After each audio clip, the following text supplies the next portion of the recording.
দুই দিনের তাপপ্রবাহের পর আবারও দেশের অনেক স্থানে হয়েছে ঝড় বৃষ্টি।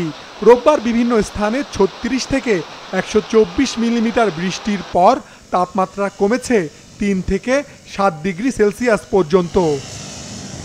এতে দেশের অনেক জায়গায় দিনের তাপমাত্রা নেমেছে ৩৬ ডিগ্রি সেলসিয়াসের নিচে। আপাতত কেটে গেছে টানা তীব্র তাপপ্রবাহ, জানিয়েছে আবহাওয়া অধিদপ্তর।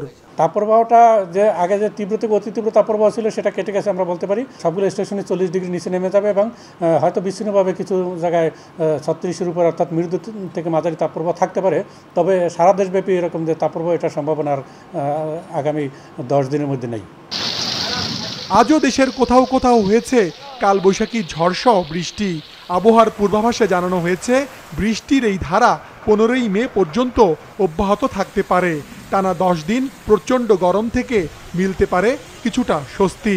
সারা দেশেই বৃষ্টি আজকে কালবৈশাখী ঝড়ের সম্ভাবনা রয়েছে এবং এই বৃষ্টিপাতের যে ধারা এটা ১৫ তারিখ পর্যন্ত অব্যাহত থাকতে পারে।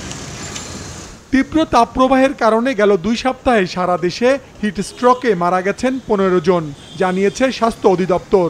এদিকে আজ বৃষ্টির পাশাপাশি বজ্রপাতে সিলেট ও নেত্রকোনায় প্রাণ গেছে অন্তত ২ জনের। মাশরুক রাহাত, মাছরাঙা সংবাদ, ঢাকা।